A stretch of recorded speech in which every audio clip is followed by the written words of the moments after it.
A gente não tem nenhum parente que foi salvo, nem tinha conhecimento, nem proximidade com alguém que tenha vivido nesse momento, de forma alguma. O pontapé inicial foi a vivência na Alemanha. Tanto a Adriana quanto eu, nós vivemos muito, passamos muitos anos na Alemanha, a Adriana ainda mora lá. E a proximidade, eu como mineiro, eu acho que qualquer pessoa como brasileiro, do Guimarães Rosa, da literatura dele, de todo o universo, todo o repertório imaginário, é uma coisa óbvia isso que você carrega. Então você como brasileiro, no meu caso como mineira, na Alemanha, pensar que Guimarães Rosa teria vivido lá é um assunto que já denota muita, já desencadeia um processo de você querer buscar informações e curiosidade. E a gente partiu realmente de uma curiosidade pessoal, descompromissada, sem pensar em dispositivo, em mídia, em nada, simplesmente o que ele terá vivido aqui. E no que a gente foi encontrando dados e detectando que eles eram tão desconhecidos, que havia tão pouca informação, muita informação incoerente, os dados não batiam, coisas a gente achava exagerada, não achava que não procedia, enfim. A ausência de dados concretos, de uma informação mais precisa, levou a gente a pesquisar cada vez mais. E quando a gente encontrou essas imagens do próprio Guimarães Rosa e a gente soube que não havia em outro lugar nenhuma imagem em movimento dele, a gente teve a ciência que teria que ser um produto audiovisual o resultado da pesquisa para que isso fosse exibido.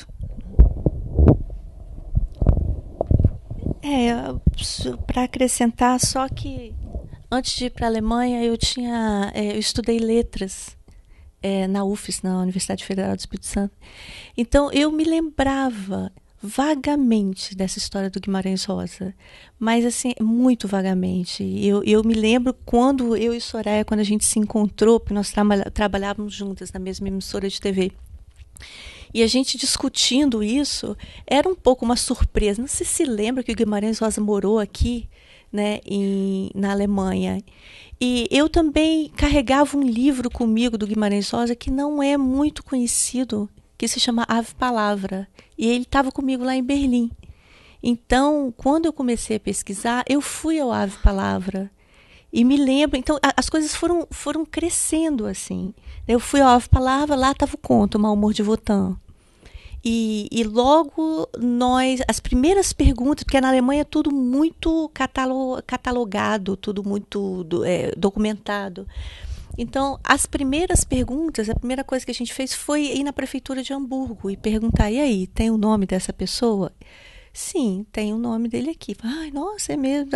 E assim foi começando devagarzinho, até que a gente então vai no arquivo do Ministério das Relações Exteriores e pergunta se teria alguma coisa do Guimarães Rosa lá. E eles falam, incrivelmente, tudo foi queimado, né? Ou não, mas assim, da Gestapo foi queimado. E tinha lá um pequeno dossiê com o nome do Guimarães Rosa. Né? Então, essas descobertas, elas foram levando a gente a continuar a pesquisar, né? Mas a princípio não foi, como a Soraya falou, a gente não tinha essa ideia, vamos fazer um filme. Né? Vamos pesquisar e a pesquisa foi levando a gente até o filme.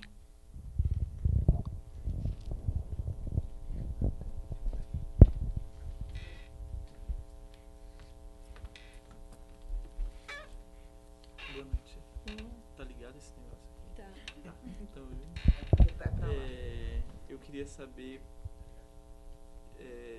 de onde veio aquela entrevista fabulosa dele ao crítico alemão. Porque eu, pelo menos, não tinha conhecimento daquela entrevista. Eu acho que foi um dos pontos altos do filme, como vocês descobriram aquilo.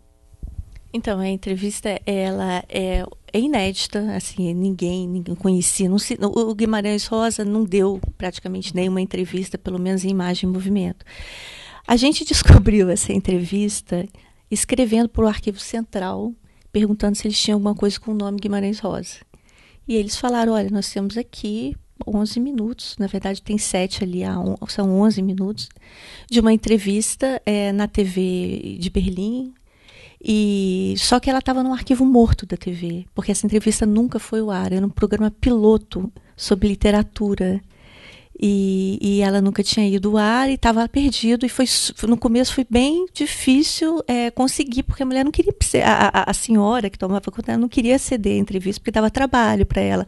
Estava em 35, tinha que passar para beta, para passar para blá, blá. Mas tanta insistência, eu falei, então vou fazer um DVD. Eu não sabia o que tinha. E aí chegou, então, essa entrevista com o Guimarães Rosa, e é muito engraçado a gente ver a reação das pessoas, assim, porque eu mesmo, eu fiquei chocada, na verdade. Eu imaginava uma outra pessoa, sabe? E tudo. Mas é isso. Na verdade, não tem muito a acrescentar, não, é isso. E em relação ao conteúdo da entrevista, eu acho que isso, talvez a relevância de você ver aquilo não esteja nem necessariamente tanto no que é dito ali, mas no fato de você ver como era Guimarães Rosa, como ele gesticulava, como ele, a voz, né? Qual era o vocabulário da época, como ele se comunicava, como ele olhava e interagia com o interlocutor. Eu acho que é aí que é o mistério, o charme das imagens está mais aí do que no próprio conteúdo, de repente.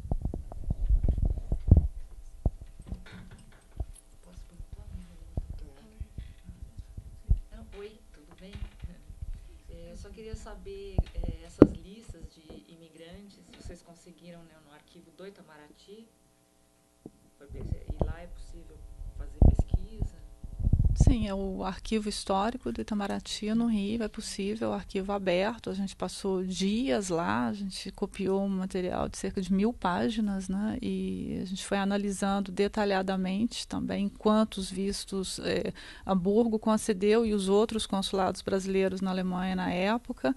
E a gente cita no filme esse período do primeiro semestre de 1939, porque foi o único período em que a gente dispunha de uma documentação completa dos outros consulados também. E a gente percebeu essa discrepância entre Berlim, com nenhum visto de turista emitido, e Hamburgo, 96. Quer dizer, esse número 96, a gente até leu em matérias sobre o filme, dizendo Guimarães Rosa concedeu 96 vistos. Não é bem isso. Foram, desde que ele chegou em maio de 38, até o momento em que foram cessadas as emissões de visto de qualquer forma para os judeus, o volume é maior, o número de vistos emitidos por Hamburgo é maior, mas esse período, o primeiro semestre de 39, é o único momento em que foi possível comparar e perceber uma discrepância tão grande entre Berlim e Hamburgo.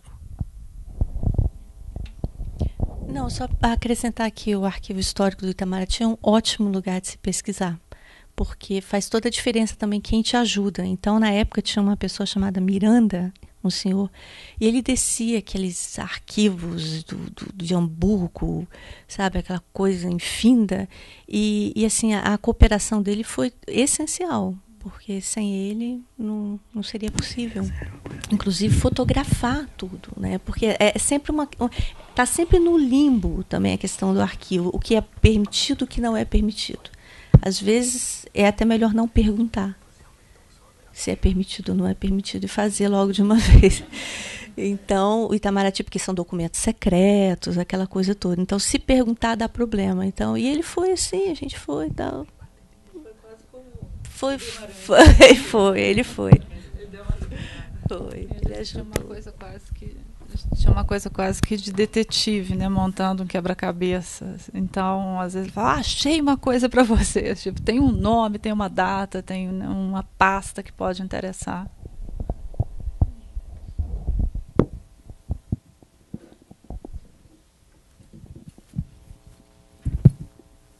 Oi. Parabéns, muito bacana. E eu solidarizo, porque eu trabalho também em pesquisar arquivo. Eu estudo o arquivo da Embrafilme e é uma loucura, assim. Você não pode respirar muito forte perto, que já é uma briga, não sei o quê, e é tudo desorganizado, enfim. Então eu sei como é. Acho que eu vou mudar minha pesquisa e vou para Itamaraty lá. É uma questão polêmica, que teve a polêmica das biografias ano passado. Queria saber como vocês lidaram com isso, a biografia autorizada, não autorizada. E é só isso mesmo. Bom, o filme não foi autorizado por 2 das 3 partes herdeiras, são as 2 filhas do primeiro casamento do Guimarães Rosa. Elas tinham conhecimento do filme. Bem no início, a gente não tinha acesso ao material que fica no IEB, aqui na USP, e nem ao material que fica no acervo dos escritores mineiros da UFMG. E elas permitiram, fizeram cartinhas para a gente. Mandaram livros de presente, tiveram uma comunicação super amigável e simpática durante um bom tempo, durante vários anos, e num determinado momento, depois que a gente estava no projeto, talvez por 6 ou 7 anos, né, elas resolveram que não queriam mais, que não iriam permitir, que a gente estava tratando de questões de fórum íntimo, e como vocês viram no filme, não tem absolutamente nada de fórum íntimo, né? E então a gente continua tendo e teve extrema dificuldade. A gente tem um receio enorme de distribuir o filme comercialmente e acabar sendo processadas por isso, né? A gente está exibindo no momento só em plataformas e fóruns de festivais, coisas absolutamente não comerciais, e estamos pensando o que fazer. A gente está esperando o Supremo Tribunal liberar. Enquanto isso não acontecer, quer dizer, tudo parecia que ia bem, né? No ano passado, no final do ano passado, toda aquela movimentação, e a gente achou que ia, mas agora morreu o assunto. Ninguém mais fala no assunto. Enquanto isso, é uma biografia não autorizada, e aqui no Brasil, aquela história, é um dos únicos países no mundo onde você não pode fazer uma biografia de uma pessoa pública sem ser autorizada. E isso é um absurdo completo, né? Como não pode fazer? Então, e por isso eu acho que o Guimarães Rosa, por isso se fala tão pouco do Guimarães Rosa, porque as pessoas receiam tanto a família, né? E a gente correu um risco consciente, assim, a partir de um momento era completamente consciente, era desesperador também, porque por muito tempo a gente achou que não poderia lançar, porque a gente recebeu cartas, etc e tal. Mas, assim, tá pronto, né? Assim, desfazer o filme não vai. Então... E a questão também é que quando o problema surgiu, a gente já tinha investido anos da vida nesse projeto. Então, você fala, bom, então elas desistiram, a gente desiste também, engaveta tudo, e diante de todo esse material inédito, dossiê histórico, imagens inéditas, fala, não vamos contar para ninguém. Não, assim, seria demais. Então, a gente está correndo esse risco. Eu tenho 2 perguntas. Uma é saber se vocês conseguem detectar algum motivo pelo qual esse passado pessoal do Guimarães é tão pouco conhecido, e se existe algum tipo de interlocução entre esse momento que ele viveu na Alemanha, que ele estava escrevendo, né, alguns livros, O Grande Sertão, tal, com a própria literatura dele, se existe algum tipo de análise ou interpretação crítica que põe essas duas coisas em paralelo, assim. E outra coisa é sobre o trabalho com o Grivo, né, que vocês trabalharam na trilha sonora com ele, se eu não estou enganado. Eu queria saber como que foi esse processo, se eles entraram na parte pós-produção, como é que foi?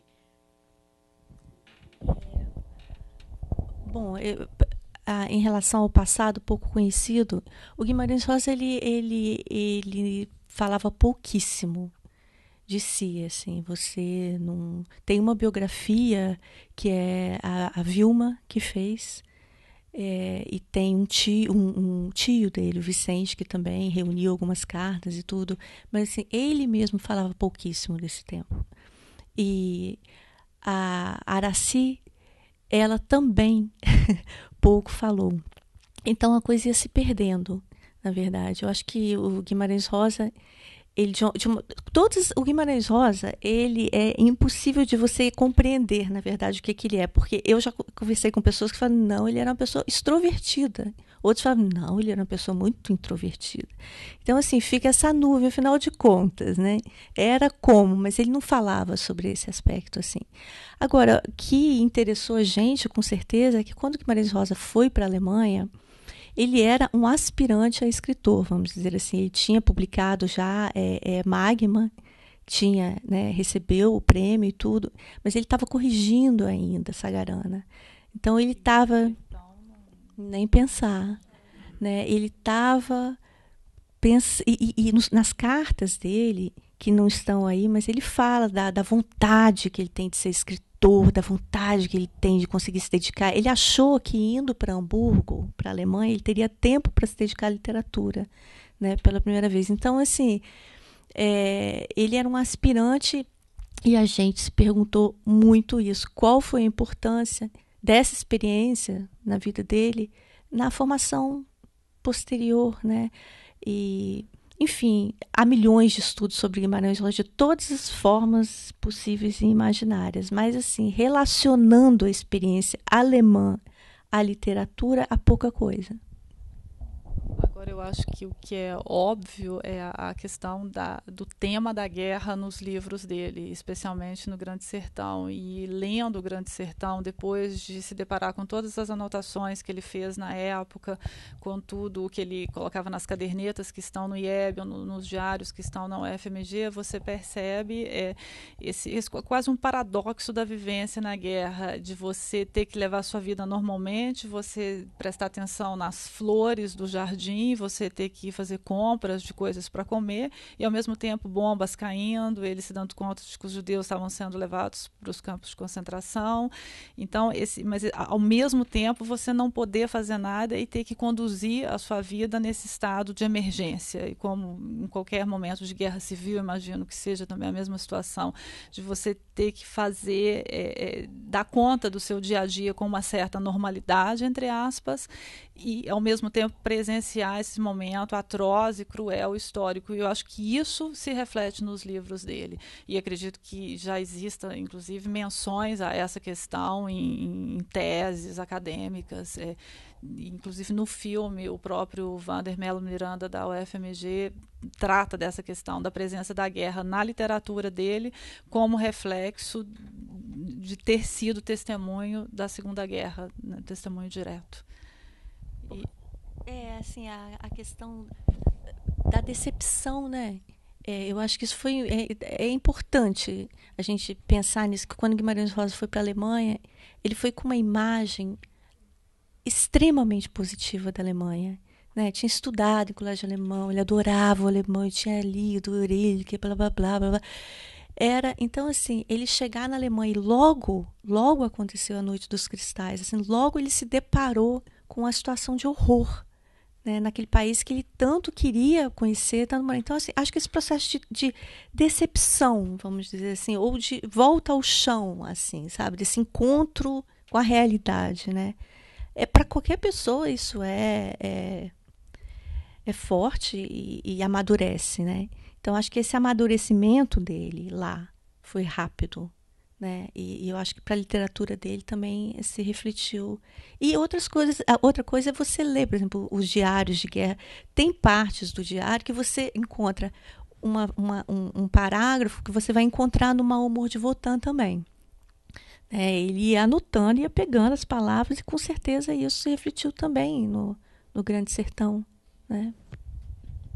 Agora, em relação à sua outra pergunta, o trabalho com o Grivo, na verdade, o Marcos e o Nelson eu conheço há mais de 20 anos e vi que, da distância da Alemanha, que eles estavam trabalhando com trilhas sonoras e tudo, e quando o filme foi sendo formatado e tomando uma cara de filme real e a gente conseguiu o patrocínio, a gente iniciou um diálogo com eles de longo prazo, mas à distância, de quando estava no Brasil, mostrar umas imagens e falar, será que é por aqui? Mas ainda sem qualquer processo de montagem, o que na verdade era muito difícil. Eles olhavam aquelas imagens assim, né, uma coisa que não tinha nada a ver com a outra, acho que ficavam até um pouco assustados, e o que é que vai sair daí, mas foram acompanhando isso.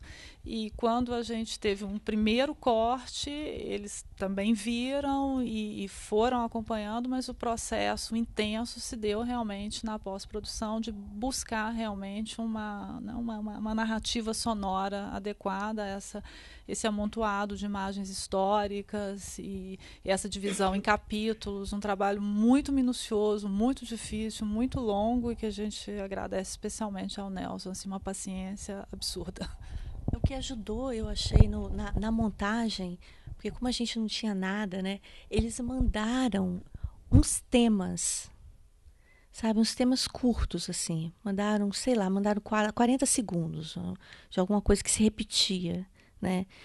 E que esses temas, por exemplo, quando aparecem as listas, eles continuam ali. Então, eles mandaram uma variação, assim, com instrumentos do sertão, tal. Mandaram 6, assim. Então, a gente escolhia e ia colocando, assim, só para dar uma ajuda, assim, porque você montar seco também é horrível. Então, aquilo ali a gente foi se guiando. Depois eles trocaram algumas coisas eles deixaram, mas esse material que eles mandaram foi extremamente importante para inspirar. Assim, então, foi legal eles já participarem do processo desde do início da montagem. Assim, foi essencial.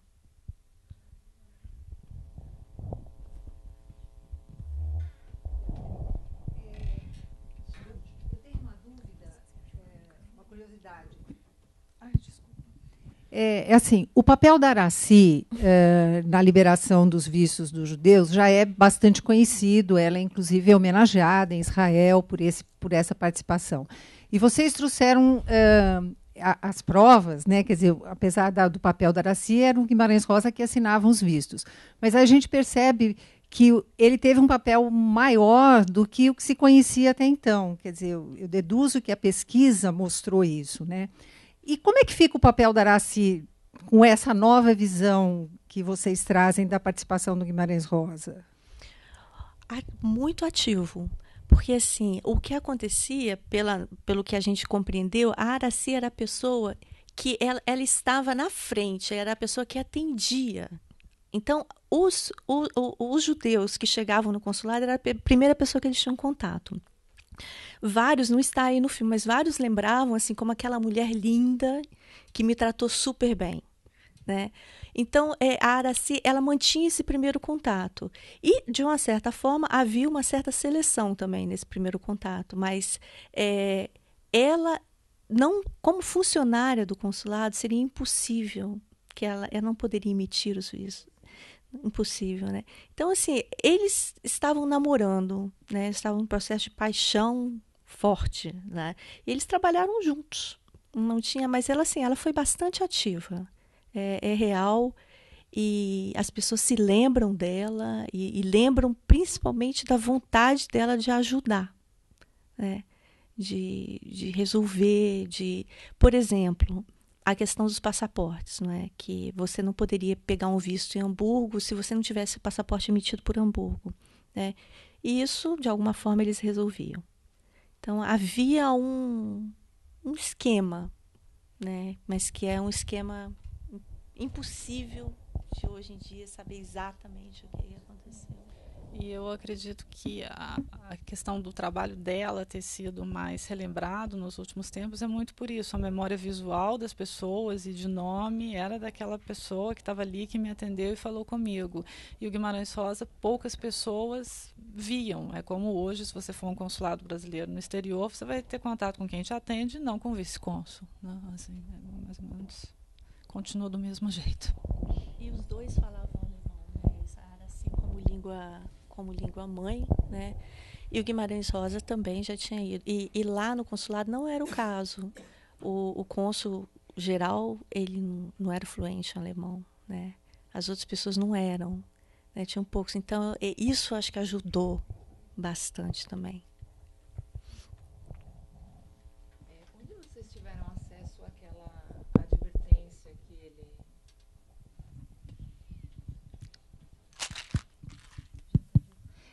Eu queria saber onde vocês conseguiram aquela advertência que ele recebeu por... Ele foi espionado pela Gestapo, ou por alguém próximo a ele. A gente não sabe quem é. Ele foi espionado. Aquilo é um dossiê que estava completinho no Ministério das Relações Exteriores, apesar de não haver nada lá, mas em Berlim. Em Berlim, o alemão. E sobrou esse arquivinho lá com o nome João Guimarães Rosa. Até mesmo a pessoa que trabalhava no arquivo, ele ficou surpreso. Ele falou, nossa, mas realmente tem um arquivo aqui com o nome dessa pessoa, porque ninguém sabe quem é, né? Então, é um dossiê que tem várias páginas, começa em 38 e termina em 42. É séria aquela advertência, né? É grave? E o que é interessante é que se você consulta os diários dele, no dia em que a pessoa da Gestapo diz você tem que ser advertido, chame e repreenda, ele faz uma anotação exatamente no mesmo dia, vou amanhã a Berlim. Então, a informação casa exatamente com a outra.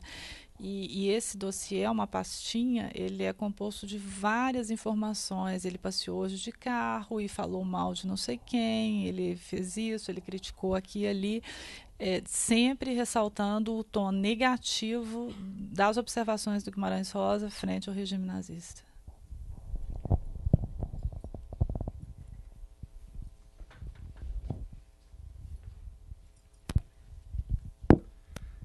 Parabéns, Adriana, parabéns, Soraya, pelo filme.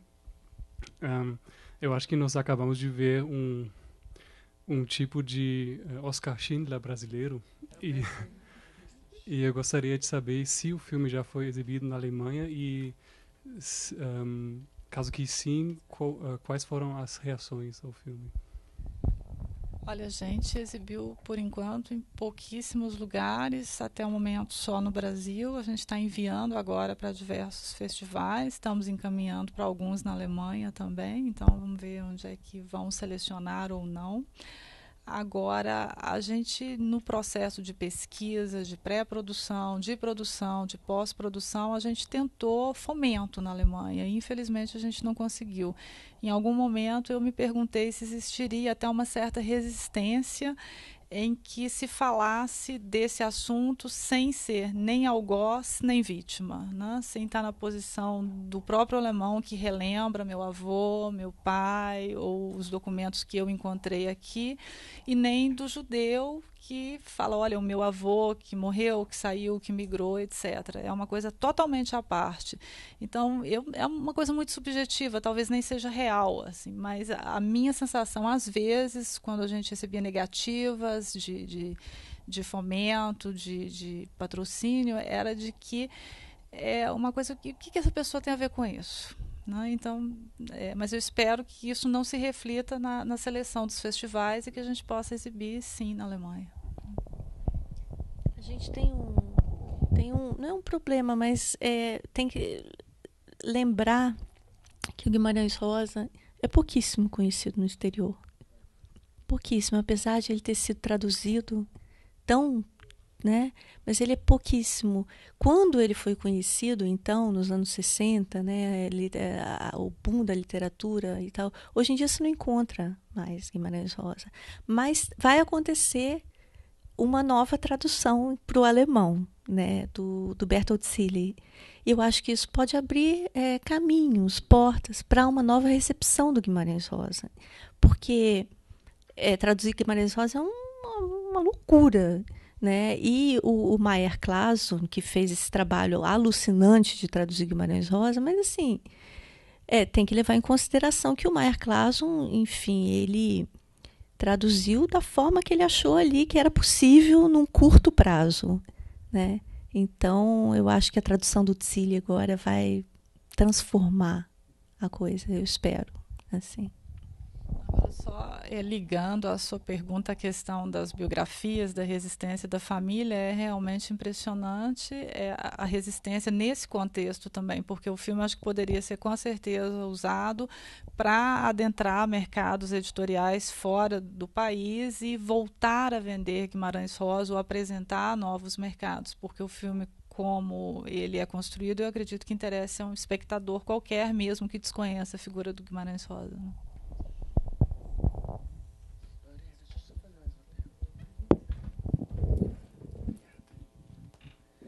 Eu queria saber mais sobre a montagem, porque vocês devem ter horas, horas, horas, horas.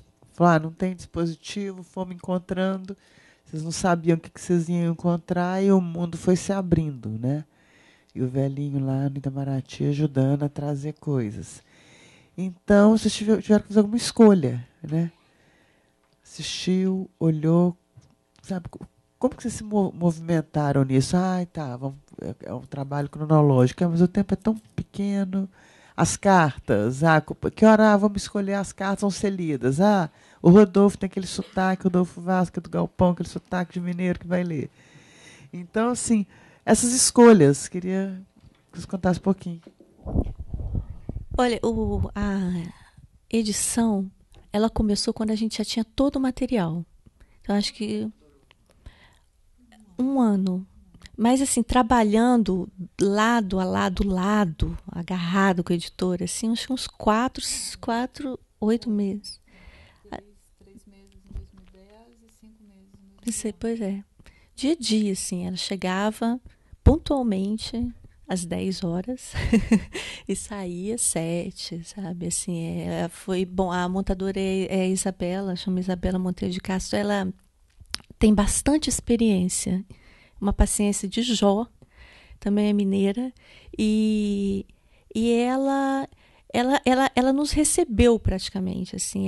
Ela foi uma pessoa, ela foi essencial para que esse filme exista, porque a gente estava bastante desorganizado no momento que a gente encontrou a Isabela, e ela acreditou no filme, sabe como? Então, a gente foi para Minas, o pai mora em Minas, Soraya em Minas, a gente foi para Minas e fez esse trabalho de reorganizar o material. O material é organizado em cartas? Em cartas. Ali está a fala do Guimarães Rosa, vamos narrar? Vamos. Então, a gente começou com a timeline branca, não tinha nada na timeline, lógico, nada, folha em branco. Vamos começar com o diário. Pegamos pedacinhos do diário, eu narrava, a Soraya narrava, ela narrava, sabe? Do nada, assim, hoje, de 10 de 5 de 1941, caíram bombas. Aí, vamos botar aqui, né? Vamos começar a fazer assim, depois vamos fazer a parte dos judeus da imigração. Isso é um bloco? É um bloco. Né? Eu tinha tendência a picotar demais, ela foi juntando as coisas em blocos. Né? E assim a gente foi fazendo um trabalho bem assim. Eu na verdade eu não imaginava que esse trabalho fosse um trabalho tão básico, sabe? Eu achava que a pessoa e assim, de você ir narrando a coisa e colocando, foi bem de formiguinha mesmo. E até que a gente ficou dias, montava as coisas no chão, como se monta, fazia cartãozinho, separava por temas, ia criando o discurso mesmo. E a Isabela não fala alemão, mas de uma certa forma, a gente foi criando o discurso na timeline, e eu acho que um momento assim, importante foi quando ela percebeu que seria melhor dividir em capítulos. Aí o filme foi se constituindo a partir desse momento, que antes ele estava disperso. Quando reuniu em capítulos, aí eu acho que a coisa ficou um pouco mais clara para o trabalho. Assim. Eu diria que esses meses de trabalho cotidiano foi realmente um dos momentos mais desesperadores da minha vida. Foi um horror, assim. Eu realmente não gostaria de passar por isso dessa forma de novo. Porque eu por muito tempo eu acreditei que não teria solução. A gente tinha 120 horas de material, um arsenal enorme de material de arquivo, muita imagem feita pela equipe do filme em Israel, em Portugal, na Alemanha, em várias cidades, no Brasil, em várias cidades, porque no processo de pesquisa a gente seguia pistas que às vezes no fim se mostravam inadequadas para o filme, mas até que você descobre que elas são inadequadas, demora também um pouco. E a gente fez tentativas anteriores de edição, de montagem, com outras pessoas, a coisa não foi para frente, embora fossem pessoas que falavam alemão, mas mesmo assim ninguém teve o feeling de descobrir como reunir isso. Então também realço que a participação da Isabela foi super essencial, e essa divisão em capítulos, que até do ponto de vista de montagem pode ser criticada como um artifício que você usa para criar uma unidade entre coisas que não tem nada a ver, realmente foi a única alternativa que a gente conseguiu para criar realmente uma narrativa que reunisse temas tão diversos e um material também tão disparatado, tão cheio de conteúdo. Agora, apesar disso, a gente ainda tem muita coisa guardada que, assim... Oi? E que a gente pensa, não sei, disponibilizar em site, que principalmente para pesquisa, para historiadores, para pessoas que estudam a literatura do Guimarães Rosa, né, assim, que querem né, ir mais a fundo, acho que pode ser de extrema importância e relevância. Eu acho assim, acho inspirador você trabalhar com um editor que vai a fundo no que ele acredita. Se ele acredita no material, mesmo nos momentos mais terríveis, assim, ela nunca deixou de achar que poderia dar certo, sabe? E isso aí eu acho que tem que ser assim, sabe? Tem que apostar, mesmo que você siga um caminho que te demore 3, 4, 5, 6, 7 dias. Aí você segue aquele caminho e no final fala, não, esse caminho não funcionou. Quer dizer, são 7 dias de trabalho, mas ele vai te levar a outro caminho, de outra forma. Então, essa crença, assim, né, de que a coisa vai funcionar, porque o diretor, no caso da gente, a gente se desesperava muitas vezes, né, e ela não, né, ela levou. Então, acho que foi bem bacana esse trabalho aí com a Isabela. Mais uma coisinha, a gente tinha também imagens prediletas, né? A Adriana as dela, eu as minhas, e às vezes eram coisas que realmente não cabiam, né, do ponto de vista estético no filme. Então a Isabela tinha que lutar contra a gente, me falava, mas isso é horrível, isso não vai dar certo. E a gente, mas é tão importante do ponto de vista de conteúdo, deixa ser feio, mas realmente não cabia. Então até costurar foi muito mérito dela.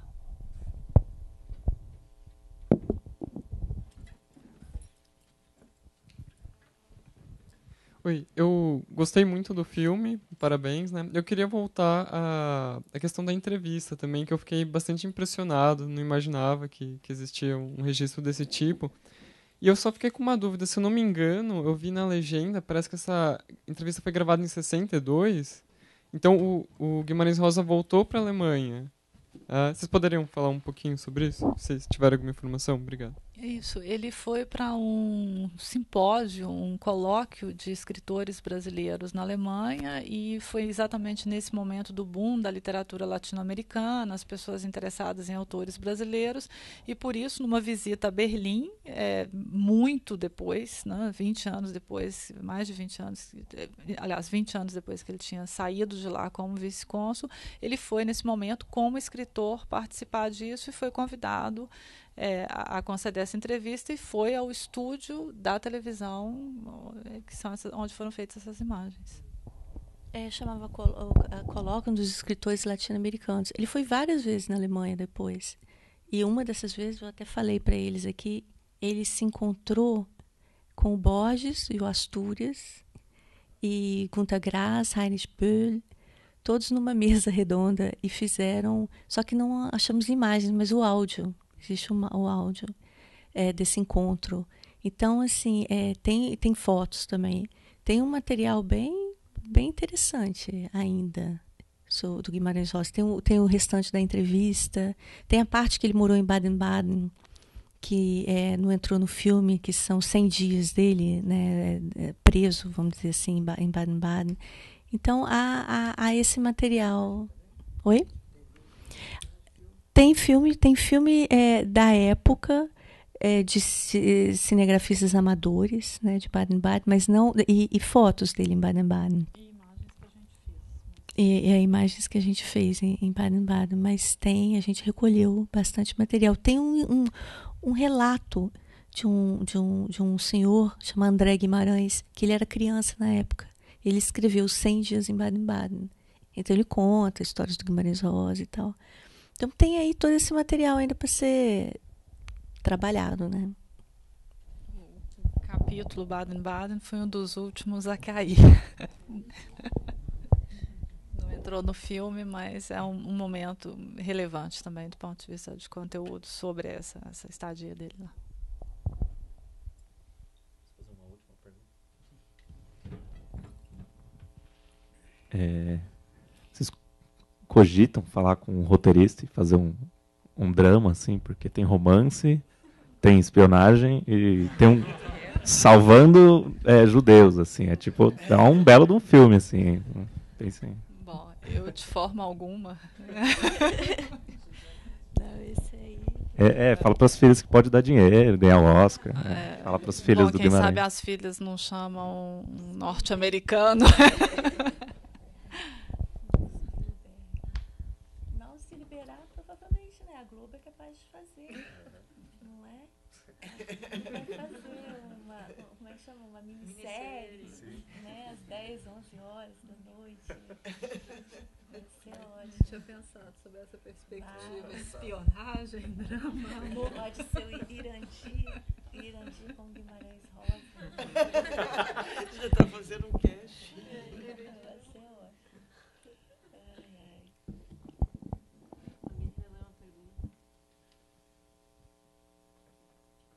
ser ótimo.